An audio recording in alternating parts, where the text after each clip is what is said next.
La presentación de Emilio y María. Y podéis presentar vos a vosa presentación. Bueno, eu venho aquí invitada por un grupo que nos encargou facer unha exposición. Non podo contar moitas cousas porque ainda está o traxe para facer. O proxecto, supoño que Emilio falará un pouco del, non? O proxecto é un proxecto moi interesante. Vos sabedes máis que a min, ten moitos datos para o tema expositivo, para o tema dos que temos que levar o proxecto á práctica. Ten bastante dificultade, sobre todo porque, bueno, normalmente os que traballamos no mundo das exposicións, pois casi sempre traballamos sobre todo con pezas ou con ideas, pero non con tanto contido. É unha exposición que ten moitísimos contidos, por un lado moi variables, pero todos están interrelacionados. Entón, como facer digestivo toda esa información para que a xente da rúa poda parecer de primeiro interesante, poda recibir esa información e teña unha opinión, é importante esa parte, non? E que quede con unha idea do que se quere transmitir, non? Para nós eso ten certa complicación, bastante, porque temos moita información. De todo isto que eles nos deron, eles van a traballar con nós, Elías puxo en contacto no mes de novembro, tivemos un Nadal para resultar os datos, eles se puxeron un tempo e fai unha semana que temos nós a información nas nosas mans. Entón, non puiden traer ninguna parte física de deseño porque realmente non o temos, pero si o que temos é o que sería a teoría, o que nos precisamos, xa temos algo adiantado, mas precisamos deles que volvan a dar unha volta, que está ben, pode falar desto todo, non? Sí, además non está o máximo responsable. Claro, non estarías, podemos falar de todo o que nos hai, non?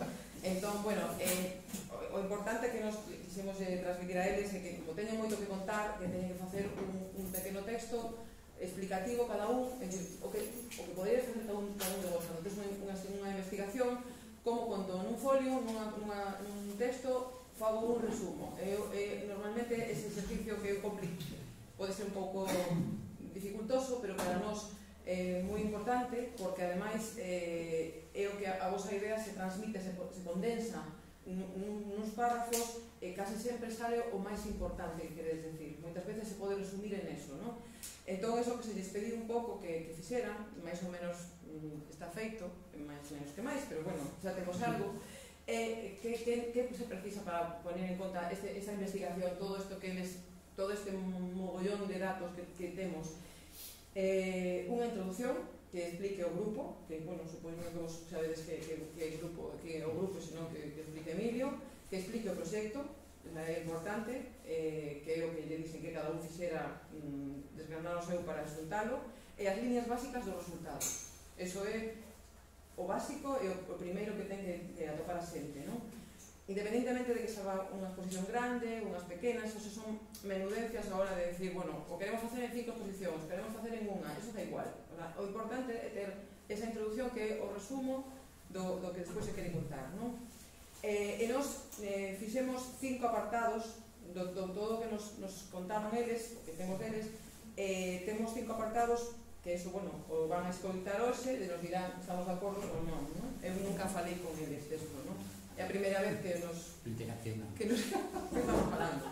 Entón, ao vivo.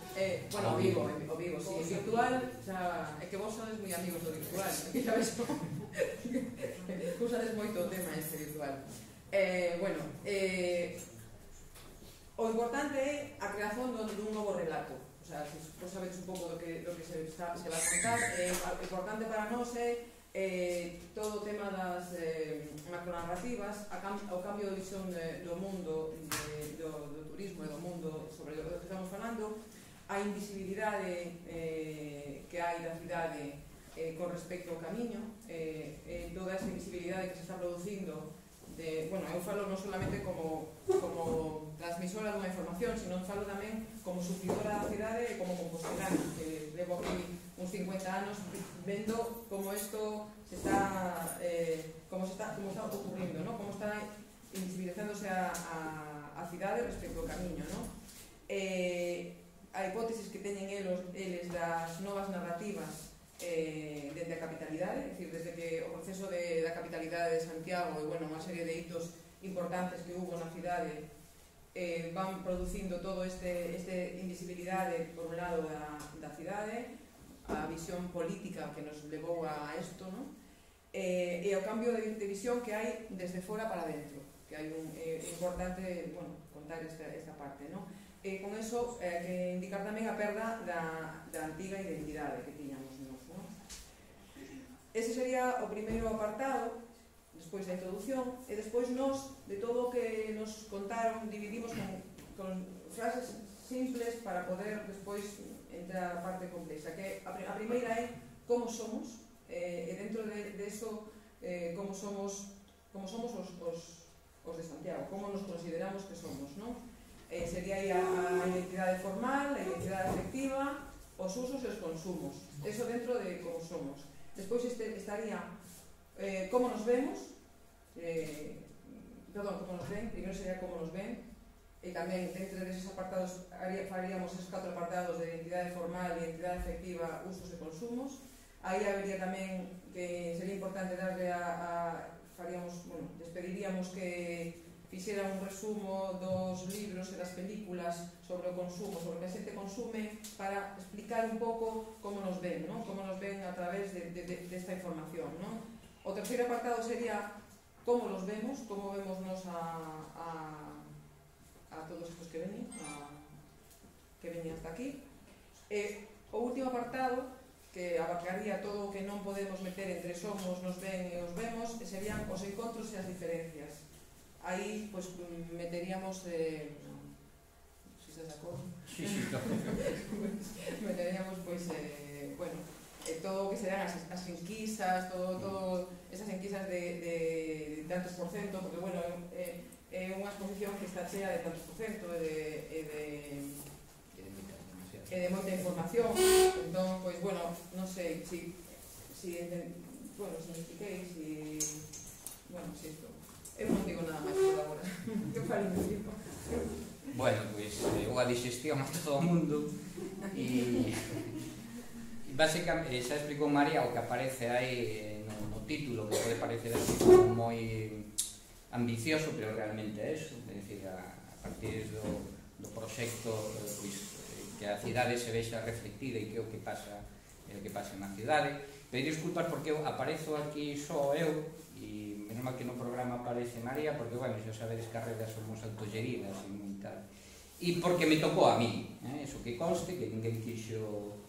Exacto, ninguén deste magnífico grupo de amigos e pesquisa que temos, só me oferín eu voluntario. E entón, básicamente, como decía María, todo isto está en proceso, entonces o que vamos ver aquí un pouco son as posturas, non?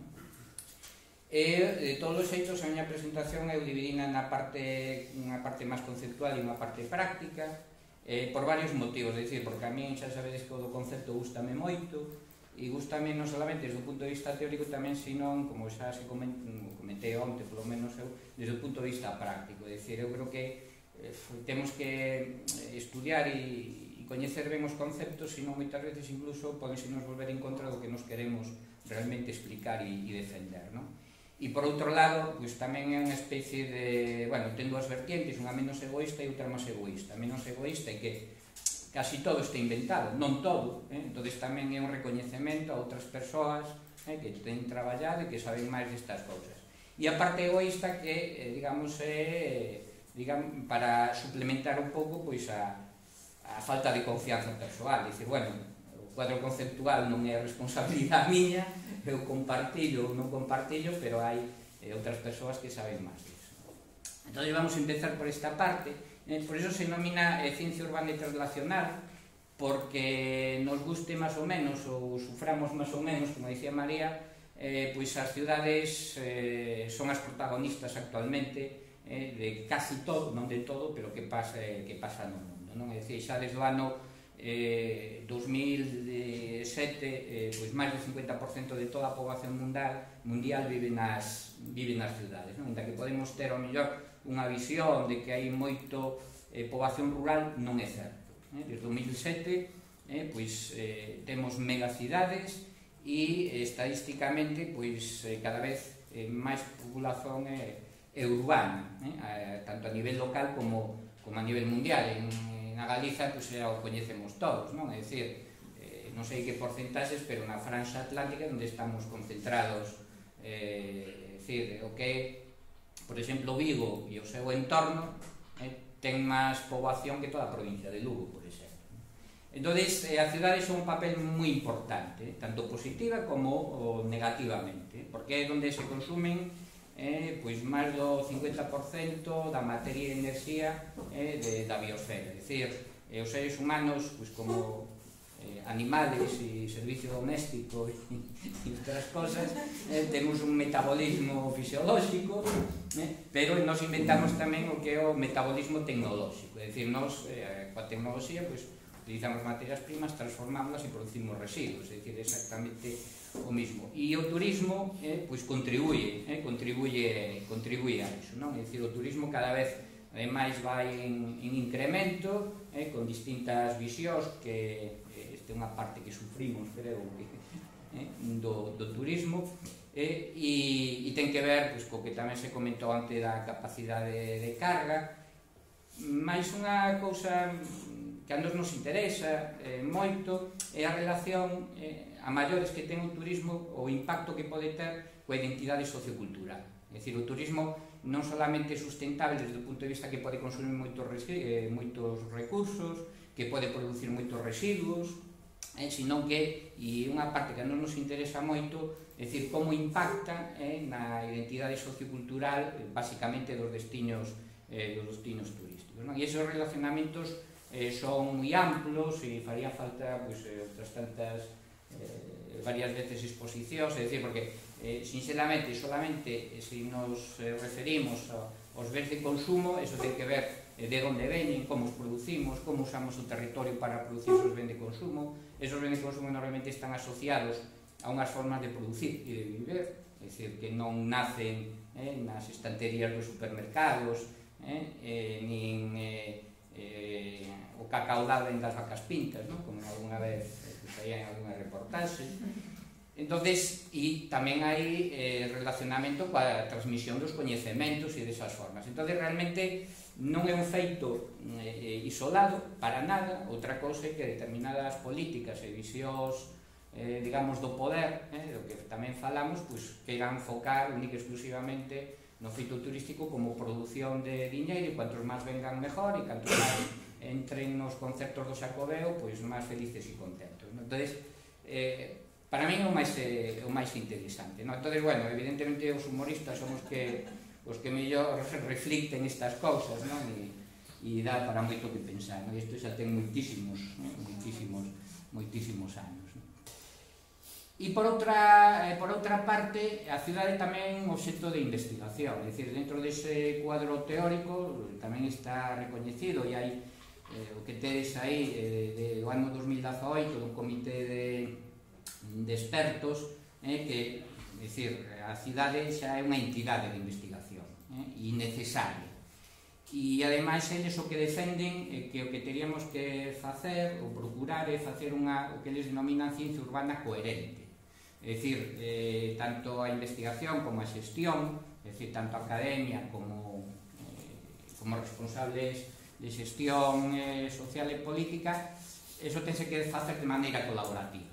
Senón non pluralista, institucional, senón non funciona. É dicir, a produción do coñecemento e a xestión dese coñecemento, según este comité de expertos, e que eu concordo evidentemente, senón seguramente non nos poría aquí, e que ten que ser dese xeito. Por que?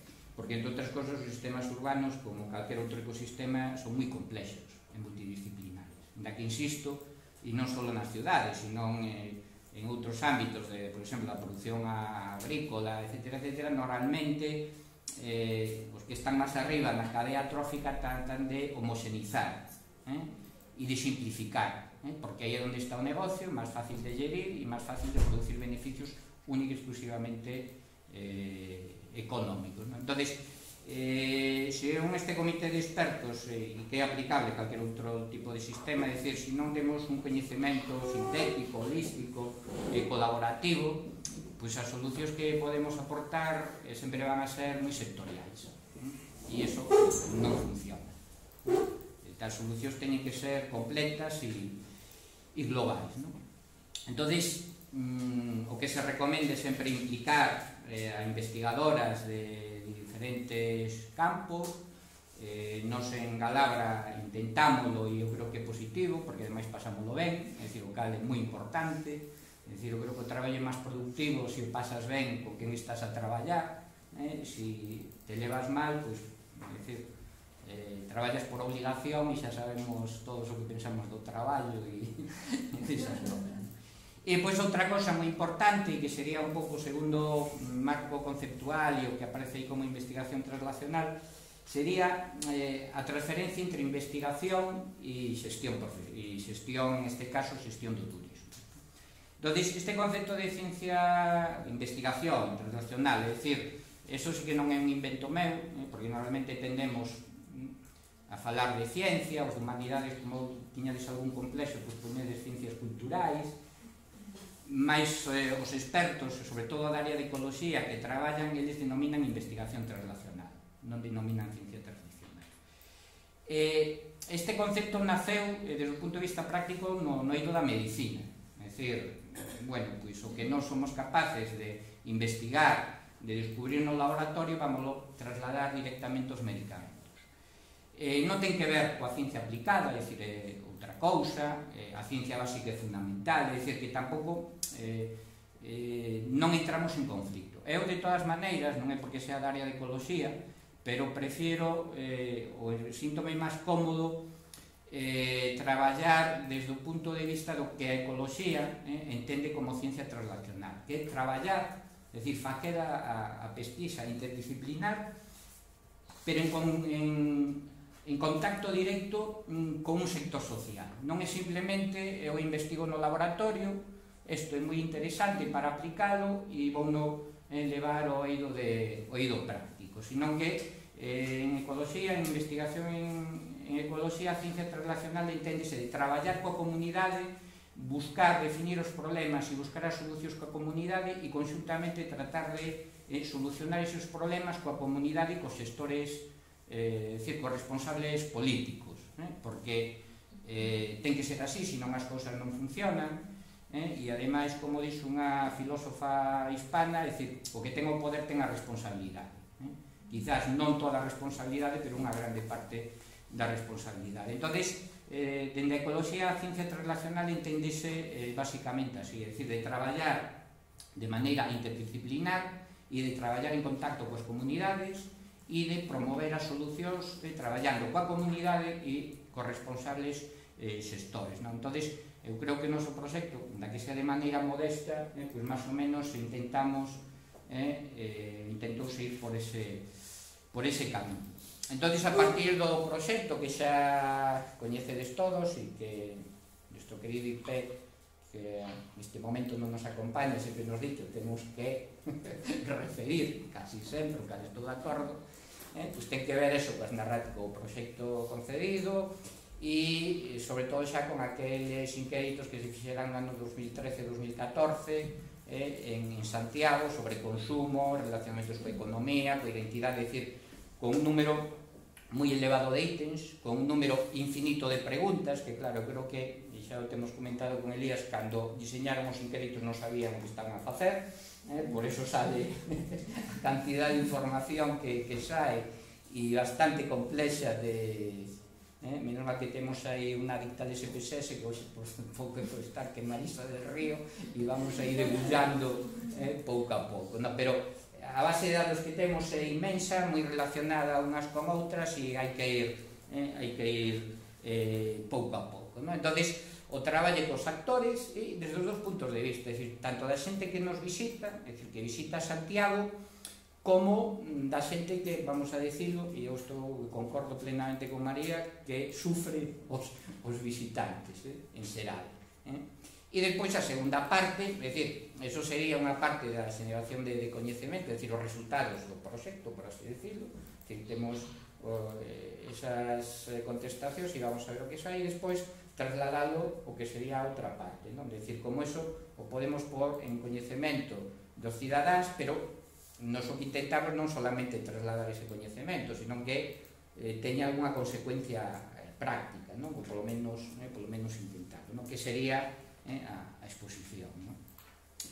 Entón, procura de resultados e coñecemento, pois, bueno, aí puxen tres cousas, xa veremos algúns resultados, pero é moi amplio, non? É dicir, xa comentou María, pois, como varía, é dicir, non solamente cal é o coñecemento e co mellor ou a percepción que teñen os visitantes en un momento dado, sino nós o que estamos vendo é que esa percepción varía, por exemplo, co número de visitas, ou varía coa nacionalidade. En este caso, centrámonos en galegos, brasileiros, portugueses e españois, e é moi significativo que hai diferencias, a veces solo tendencias desde o punto de vista estadístico, pero sí diferencias e tendencias moi dispares entre a nacionalidade, por exemplo, o número de visitas, non? Entón, salen cousas moi interesantes, o cal eu estou favorablemente sorprendido, porque a verdade é que cando había semejante nos días aquí xa algo, e ademais o entendemos que son interesantes tamén para a xestión turística, é dicir, que poden ser ferramentas moi úteis. Por exemplo, e só vamos ver unhas cousas, o número de veces que se visita Santiago de Compostela, pois cantas máis veces visitan Santiago, e depois incluso veremos resultados de un análisis con entes principais, máis se supera, digamos, ese comportamento típicamente turístico, é dicir, o que ven unha vez ou ven menos dunha vez ao ano, máis ou menos, digamos que se comporta como típico turista, e a visión que ten da cidade é, bueno, pois o que ofrece a cidade, non? E un exemplo, pero que é moi interesante, e como eu veño de outro campo, para min é, por exemplo, o mudo consumo da torta de Santiago cara ao pan, bueno, pan e doces. Por que é importante cara ao pan? Bueno, é dicir, en Galicia fomos, fai pouco, o primeiro país de toda a Unión Europea que ten unha denominación de orixe protexida do pan, que é pan de cea. É dicir, en toda a Unión Europea non hai outra. A nivel de país, a Xunta tamén ten aprobado unha denominación protexida do pan de Galicia. Eso é importante, non só porque nos fai importantes, senón que para que o pan, ese produto, poida levar ese carimbo, o 25% ten que ser feito con fariña procedente de trigos de variedades do país. Entón, é o que comentaba antes. Entón, eso supón un tipo de produción distinta, unha elaboración totalmente distinta. Entón, son esos relacionamentos que son moi importantes e que están relacionados coa transmisión da identidade social, non? E se no noso estudo sale que cantas máis veces veñan, máis se van, digamos, que a este tipo de consumo, quere decir, non sei se é bo ou mal, pero que a nosa cultura, ainda que por moito que nos autodegrademos, parece que ten certa fortaleza, porque senón non tería ocurrido. Eu veña aquí 15 veces a Galicia ou a Santiago e non sei ni que hai pan, e non é así. Bueno, era o que vos comentaba, incluso no campus de Lugo hai unha cátedra do pan, e que está financiada por un portugués, curiosamente, por un forno, bueno, na Coruña de Indacuna. Eu intento explicar ao meu sogro que é da Cuña, porque vive ali ao lado, pero non hai maneira, que, bueno, casouse aí cerca de Carral e fai o pan típico de Carral, e está moi interesado en promocionar ese produto, e na Universidade de Santiago e no campus de Lugo, pois desde fai pouco tempo temos a cátedra do pan que está financiada. Do pan e do cereal, claro, é dicir, que o pan non nace iso, non? Entón, igual que pola mañá, na conferencia sobre as oliveiras, e comentábamos que tiñamos dúas variedades de oliveiras galegas recoñecidas, pois tamén hai dúas denominacións de orixe xa recoñecidas e registradas que temos aquí, que é a variedade callobre e a variedade cabeiro, é dicir, de variedades típicas do trigo do país, que están recoñecidas oficialmente para formar parte deste tipo de produto. É dicir, que os consumos e como varía o consumo dos que nos visitan é moi importante para a nosa comunidade. No uso dos espazos, que tamén imagino que vai na exposición, ocorre algo parecido, é dicir, nos resultados estamos vendo que a catedral ou a améndoa da zona bella relacionada coa catedral pois funciona un pouco como atractivo inicial, pero tamén, canto máis veces nos visita, digamos que ese atractivo pasa, por exemplo, o tipo de ambiente que hai na cidade, o tipo de cidade, non? Ou, por exemplo, as zonas verdes son moi importantes para os non peregrinos, non? Iso quere dicir que hai algo máis pos peregrinos, non? Inda que algúns non o queiran. Entón, son resultados diversos, é dicir, como non quixeron colaborar na presentación aquí os meus colegas, pero eu copiei os seus resultados que foron enviando, que non sei, creo que era de Caro, e entón vese perfectamente que sí que hai diferencia tamén entre que a persoa que nos visita sexa peregrino ou non sexa peregrino. Entón, entendemos que para a xestión cultural tamén a xestión turística é importante, porque ademais eu creo que os non peregrinos andaban por algo máis 70%, por aí esa relación. É dicir, que non son todos que veñen por motivos religiosos. Todos creo que yo copié a Zósimo, porque tampouco quixo colaborar na presentación, e realmente ese é o que estamos vendo, non? Que hai uns comportamentos moi curiosos que evidentemente afastanse totalmente do que se vende oficialmente como turismo para a cidade de Santiago, como Xacobeo, e que afortunadamente os que nos visitan, pois, e sobre todo cantos máis nos visitan, máis intereses teñen por coñecer outras cosas que non as típicamente turísticas, non? É dicir, e unha que, bueno, a mí particularmente interesa moito é a importancia que lle dan o parque e as zonas verdes, porque eso non só ten importancia, digamos, de lecer e de uso, sino que ten outras connotacións ambientais moi importantes.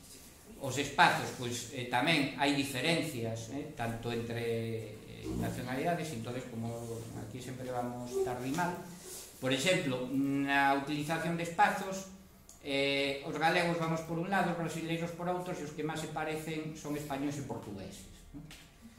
E para consumo, os galegos, é dicir, os que se hospedan, é dicir, o que pasan máis dun día en Santiago, comportanse máis parecido no consumo de espazos, por así dicirlo, os galegos, que os que non se hospedan. Entonces, eso volve outra vez a ter interés de que realmente, bueno, pois algún atractivo debemos ter. Os peregrinos, pois basicamente os que teñen un comportamento típicamente do peregrino son portugueses e españois.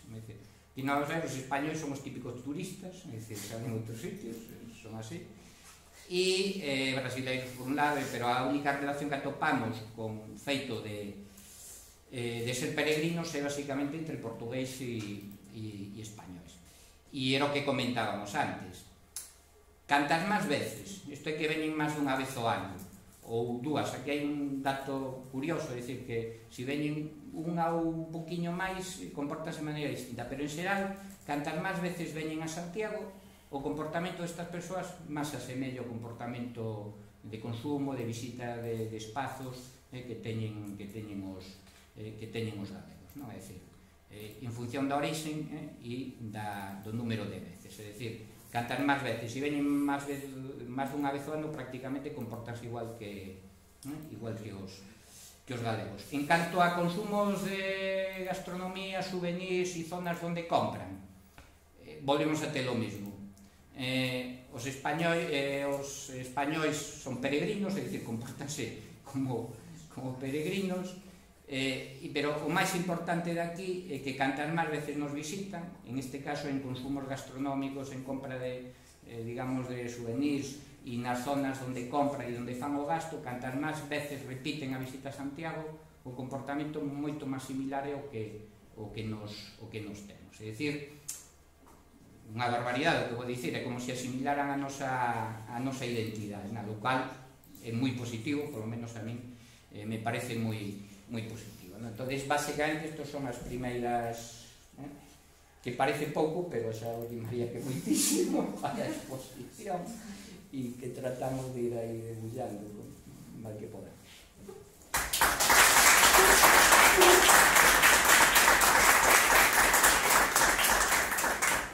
Bueno, si queredes preguntar algo. Eu creo que neste caso podemos facer as preguntas agora, porque non sei se María, tú penso que queres sair. Non ten que marchar, non que quera. Claro, entón iso, eu creo que agora podemos facer as preguntas para María e para Emilio.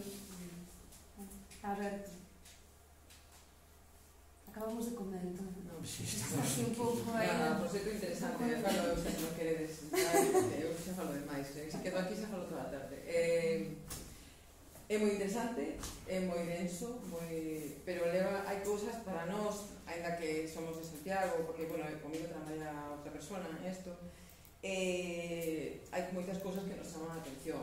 Hai cousas que son políticamente incorrectas, é dicir, temos que ver como vamos a, por decir, non? Pero, bueno, sacas a conclusión de que os peregrinos son uns cutres, eso é a conclusión que saco eu despois de ver isto, non?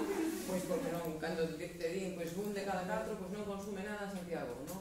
Como que non consume nada en Santiago? Non vai ao baño, non vai a un bar, non consume nada, non? Entón, hai cousas moi interesantes, sorprendentes, para min foron sorprendentes, porque non o esperaba, cousas que despois, cando sabes, pois sí, lógico, pero que non o pensas, non? O sea, no primeiro momento, pois cando para o Santiago inspira moito máis a Alameda que a Catedral, por exemplo, non? Que a perda que temos xa da identidade que a Catedral para nós, que é completamente xa está invisible, non?